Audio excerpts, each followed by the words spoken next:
everybody, Shabbat Shalom. My name is Barrie Mittica, if I haven't met you, and thanks for joining me for part one of how to make cinnamon roll challah. So this is a recipe that's really well loved in our house, and a couple things about it. One, it's Jamie Geller, so I did not come up with it. I've altered a few things, so I'm going to share this as well. Two, I'm just taking the challah today through the making of the dough, and then when we join each other Friday at 4:30, I'm going to take it from the dough having already risen. So the recipe says that the dough needs to rise for about an hour in a warm place. Our houses are different temperatures right about now. So I definitely think you would want to give your dough to be done by at least 3:30, if not a little bit earlier, unless you have a proofing drawer or using a bread machine. A couple other things is that I would typically do this in my very nice KitchenAid back there. But I also know that not all of us have those. So today I'm going to do it by hand in my bowl. You are welcome to do it in a KitchenAid. I don't have a bread maker, so you can try. The recipe says to do it on your counter, like do the whole, like if you've ever watched a pasta video and do flour on your counter. I have tried it. It's a mess. I don't recommend it. Use the bowl. So a couple other things about this recipe is that Jamie Geller doesn't tend to have her recipes pre-start the yeast. Pre-starting the yeast means that you're going to put your yeast in with your warm water and let it go for 5, 10, 15 minutes until it just looks bubbly and fun. Get them working already. So this recipe works both ways. I happen to prefer to pre-start my yeast in almost anything that I do. So in a couple minutes, I'm going to pre-start the yeast, pause my video and come back. So y'all will be able to do the same for yourselves. When I do pre-start my yeast, I will put in a drop of sugar. The recipe calls for honey. In most any baking recipes, you can substitute honey for sugar. So if you're like, I don't really like honey, I don't have it in the house, or there's a reason I want to use sugar. You can try alternate sugars as well. I haven't used them, but there's no reason that any alternate sugar that's acceptable for baking should work. So the ingredients we need today this is a pretty simple one. So you're going to need flour, you're going to need your eggs, you're going to need yeast. You can either use 1 packet or it's 2.5 tablespoons. I tend to, especially when there's been yeast shortages, buy my yeast in bulk and throw it in the fridge. So I've got that. I have my honey. I have olive oil, which for me is in a pretty red jar. Salt. And I will get warm water from the tap in a second. So I think I'm going to get started. So the first thing I'm going to do is I'm going to take out my 2.5 tablespoons of yeast. I also will show you some of my fun, weird baking stuff because I do bake a lot and I like to have them. This is a sliding tablespoon, teaspoon to tablespoon measure. And I also have the one that goes from like a quarter to a full teaspoon. I happen to like them and think they work really well. So here's my yeast. I'm going to throw that in. I am going to grab a tablespoon of sugar, just because that's part of what helps the yeast get happy, get active. It needs to eat. And now we're going to wait 2 seconds, and then you add warm water. And here's the thing, you want it to be warm, but not boiling hot. It should be something you can easily put your fingers under, not feel cold at all, but not feel like you're getting scorched. And for this, we need 2/3 of a cup. So give me 1 second while I measure that out.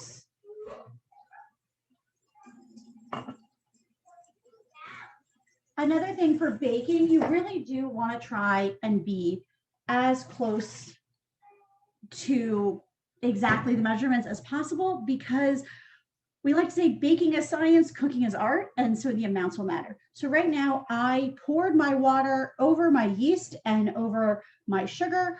I don't tend to mix it because it gets mixed up enough when you do that. And now I'm going to leave it for about 10 minutes, and then I'm going to come back and do the rest of the recipe. So for now, I'm going to pause. Hopefully y'all will pause, or if you don't want to pre-start your yeast, feel free to keep going. Thanks.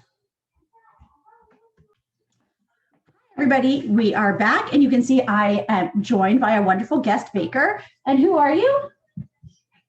This is Sammy Mittica, and she loves to help me bake, especially when it's challah.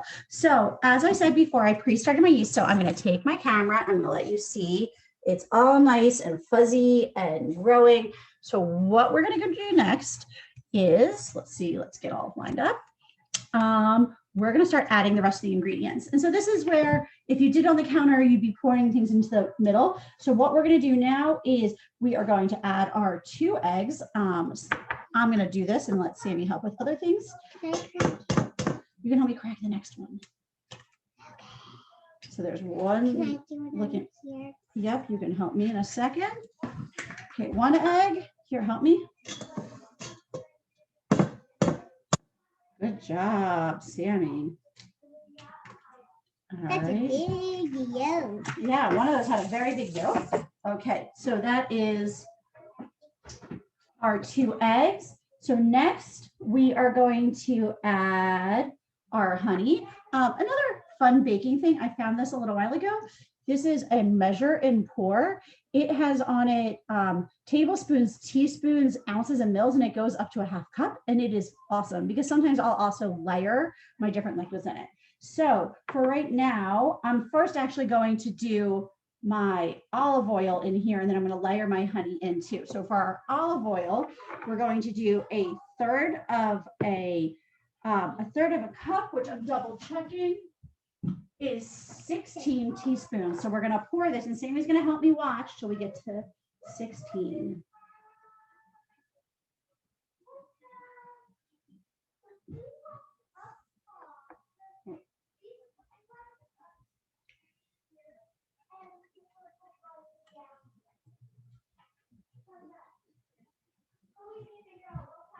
Okay, so there's our olive oil. And then, yep, we're up to 16. And then we are going to do 3 tablespoons of honey. If you added a tablespoon of sugar to your yeast, you're welcome to drop your honey or you're welcome to leave it. It's up to you. It's not going to make that much of a difference. So now I'm going to bend down and we're going to squeeze in our honey. Good squeezing. There it is. Mommy. Sammy, you gonna help me pour this in? Mama. Mm-hmm. Can I pour it? Yep. Here, grab it. Let me pour. And make sure that honey goes in. And see, that's why it's nice to do this together in one of these, because instead of my honey sticking, it just poured right in. Because the olive oil helped it. Yep, the olive oil is slippery. And then you're going to mix in the salt. So the next point is you're actually going to, before you start adding the salt and flour, I'm going to mix it up a drop just to break up the egg yolks. Mommy? Yes. When can you get honey that's shaped, that has a bottle shaped like a bear? We'll get that another time. Remember, we're being videoed, right? Yeah. Here, you want to help me mix up? Mm-hmm. Sure. Go ahead, mix. Can I Yeah, mix just it mix by it. myself? Just a little bit. It's looking like a gold color. Cool. All right, so we just mixed it up enough that your egg yolks are broken up. Again, if you're doing this in your KitchenAid, you're just going to kind of dump everything in. I do like to make sure, that's our mixer back there. I do just like to make sure my egg yolks get broken up, because sometimes when you're using the dough hook on your KitchenAid or on another type of stand mixer, it doesn't always hit your egg yolks right away. So now we're going to add the rest of the ingredients. We did add all the water rather than half. If you're trying this on your counter, follow the instructions for only using half. Yes, Sammy. Mommy, why does that look like a giant pancake that's yellow? I think that's the yeast. All right, Sammy, you gonna help me measure out some flour? It looks All right, like so a giant pancake that's yellow. when I'm doing it this way, I'm gonna measure out probably half of the flour, try and start mixing it up, and then we'll add the rest. So depending on your view, when you do flour, we're not gonna use this big cup. So there's a bunch of different schools of thought on measuring flour and baking. One, if you're one of those people who gets into weighing it, definitely the best option, those of us Great British Bake Off fans. The reasoning is that flour can depend on how aerated it is and how much you shove into a cup will actually make some measurements different. And then some other people say that it's best to actually not just scoop, but to actually pour into something, which I might do if I wasn't having a wonderful short little helper with me. But my helper is here, so let's scoop up a cup of flour. Okay, Sammy, pick it up. Okay, great job. And Sammy, what is one of the things we're supposed to do before we pour in flour and ingredients when we bake? What do? We level it. So to make sure it's nice and even. Okay, so Sammy, here, pour it in. There's 1 cup of flour. We're going to do a 2nd cup of flour, and then we're going to start mixing. Yeah, go ahead. Oh, not all the way. Yeah, to get down in there deep. Okay, that might be enough for us to level off. Let's see. Here, can I have it back to level it, and then you can pour it in? By myself, I'm going to pour it in. Yeah.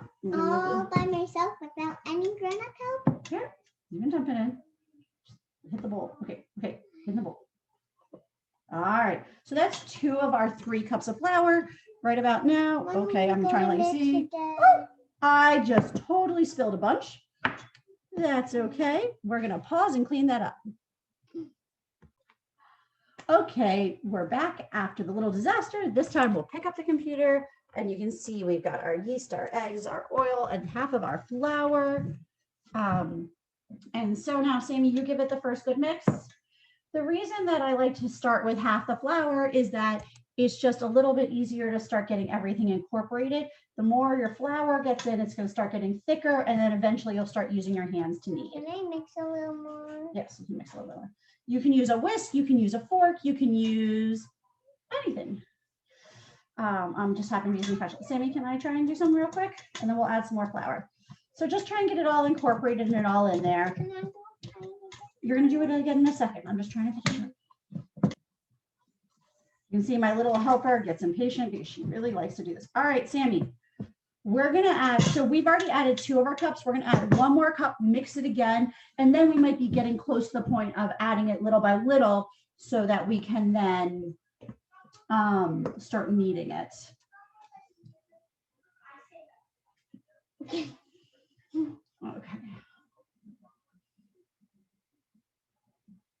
All right, Sammy. All right, Sammy, you start mixing. It's going to get harder now. Oh, please try not to throw the flour out of the bowl. It's not getting hard. You don't think it's getting hard yet? No, all right, can I do some now, please? Don't do that. All right, so this is where you're doing it by hand or, you know, without a mixing electric mixer of some sort, that it's going to start to get to. So I'm going to show you guys what it looks like when you have most of your 3 cups of flour in. It's definitely still a little too wet and soft, so I'm definitely going to still add some more. A little bit of bread making can be by touch, so you're just going to have to, you'll learn that over time. I think you can see it. That's what it looks like. It's still a little wet and sticky, so we're going to add a little bit more, probably a 1/4 cup at a time. And I'm probably going to start at least incorporating it with my hands in the bowl, and then I will switch to kneading it on the counter. I'm gonna knead it on the counter here. You will get to help me. Okay. So I'm going to mix a little bit more flour in, sit the rest of it to the side, knowing that I'll probably need it, but just in case. Also, if you're going to start working with your hands, other than making sure that it's okay. Other than making sure your hands are clean, of course, and your helper's hands are clean, it's just making sure that you have your hands are floured so that they don't stick. So what all I'm doing is just kind of smushing down and picking up and turning it. It definitely still feels really loose, but it's definitely getting to the point where I can start adding flour and kneading it on the counter. So what I'm going to do right now is I'm going to take a little bit of flour. If you don't like reaching into your big container, put some in a bowl. Sammy, you can do it off here. Go ahead. You can get some on your hands from the counter. This is about what it looks like right now. It's not really uniform or glossy yet. It still looks like it has pieces. I'm going to scoop everything out of my bowl. And I'm going to aim the camera down at the counter. Yes, you see my cute helper, so that way you can see what I'm doing. So I'm a big fan of push and fold method. Using the heels of your hands, you can push down and come around. So you can see it's also sticking to my counter, so it definitely could use some more flour. hold on, Sammy, I'm adding more flour. So to add more flour to it, I usually just kind of like open up some spots in the middle, and then I kind of just start pushing it. Sammy, let me get this little bit of flour in, and then it's your turn. Okay, here, Sammy, go ahead. Good job. Can I turn it for you? Okay, Sammy, go. All right, can I do a little bit more? Yeah. So the whole idea behind this is making it uniform. It's also about building up the gluten for those friends of mine that are allowed to have gluten. For those of you that are gluten-free, a lot of these principles and still of how you do this will work. I believe Barbara has, I've shared it with her. There is a good gluten-free flour or challah recipe out there that does let you braid it and do all that. It just requires a specific flour. I have a bunch of friends who've had really good success with it. I still have to try it a little bit more myself. Let me, hold on, Sammy, it's still getting a little sticky. So again, I'm just gonna pour the rest of that flour that I'm hoping to incorporate out onto the counter, and then I can also just incorporate it a little bit at a time. So eventually you wanna get it to be a nice smooth ball that doesn't feel like gloppy. Okay, let me just get a little more flour on it. All right, here you go, Sammy.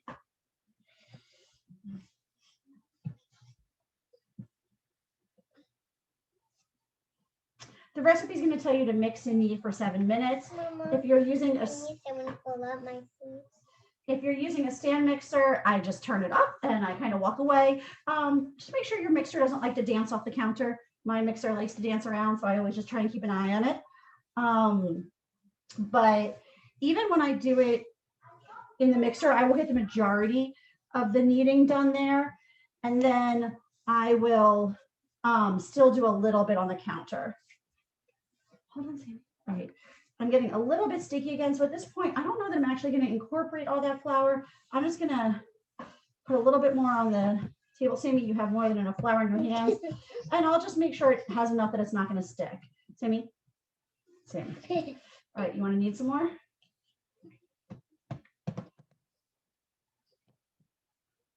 right, can I have it back? Thank you for your help. So I'm just going to talk a little bit as I knead about what you're going to do next. So what you're going to do next is the next part is you're going to let it rise. This time of year, that's a little harder than others. So you're going to get a clean bowl. You're going to put a little bit of oil in it. If you're one of those people who has spray oil or a mister, that's usually how I do it so I don't overdo the oil. And then it says you're going to cover it with a dish towel or even saran wrap over the top, and you're going to leave it in a warm place for about an hour until it's going to about double. It'll look nice and puffy and it'll look great. So here's the hard part about that this time of year. Our kitchens and homes aren't that warm. Some days we probably prefer they were warmer. And if you own a proofing drawer, or some people, I haven't done, I've seen a lot of recipes have like a proofing setting on your instant, you can do proofing on your Instant Pot. What I do is I'll put my bowl in my oven with a dish towel. I'll set my oven to the lowest temperature, which for me is 170. 1 second. 170. I let the oven come up to temperature and then I turn it off, or I let it get close to temperature, just because 170 is definitely too high to let it sit and proof at, but it gets my oven warm. And then as the temperature drops, it's not warm enough that it's going to kill your yeast, and I get a pretty good rise on it. And it usually does it in about the time they tell me. So that is what I'm going to do with my dough when it's ready. But right now I'm just trying to finish kneading. I'm getting pretty close. It should not be getting too sticky anymore. What? Can I wash my hands, but me. You want to do a little bit more before you wash your hands? Go ahead. Your dough should be pretty soft to the touch. It should be in a nice ball. It should all feel like it's one piece, but it still has some squish and spring back. If you squish it, it's going to spring back, and that's what you want. I know there's people out there, and if you're a Great British Bake Off watcher like me, that'll hold it up and try and do what they call the window pane test, which is you try and stretch it to see if you can get it to be thin enough to see through it. I don't have the patience maybe to knead it that long. So you're going to knead it for a while till it feels good, till it's not too sticky, till you get most of that flour in. The amount of flour is going to also vary a little bit. Just sometimes I found mine varies from recipes. Sometimes it's where you live, how warm your house is, your altitude, how much, if you're exact on your water, all those things are, even the fact that most of us use cups and don't weigh out our flour for most things. So I'm just about there, and I'm going to show you my dough. And then I'm going to put it into rice. So I think I got some. So it looks nice. It springs back. I could even keep kneading it a little bit longer if you have the patience, but otherwise it feels good and it feels ready to go. And I will say, even from the earliest days of me starting to bake bread, the Jamie Geller recipes really always work. I think she's just really good at designing them. And if you follow her, she sometimes uses Julish, or she uses her name now. So my next step is I'm going to put this in a bowl and I'm going to put it in the oven. If you're looking at the recipe, it's going to tell you while it rises, make the filling.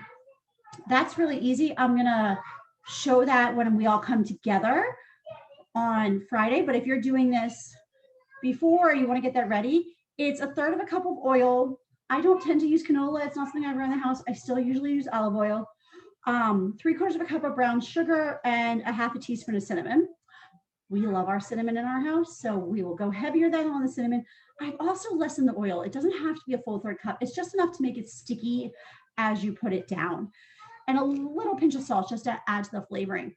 One of the cool things about this recipe is you really can fill it with anything. I have done chocolate. I've shaved and cracked chocolate in there. I've done that with the cinnamon. You could probably, if you're looking for something more savory, I'm sure you could do like an Italian seasoning, or you could do some za'atar. So I really think you can fill this with anything, but it's a really cool looking challah because we're going to roll each one of our ropes. So that's what we're going to be doing on Friday afternoon with me at 4:30 on Zoom. If you can't join us and you have some questions, or you're making the dough and you're like, oh my gosh, my info is all in the directory. My email is barrie.mittica@gmail.com, and I'm happy to answer any questions. Thanks for joining us, Sammy, who disappeared, and hopefully I'll see you on Friday and for other parts of the Shabbaton. Thanks, y'all. Have a great day.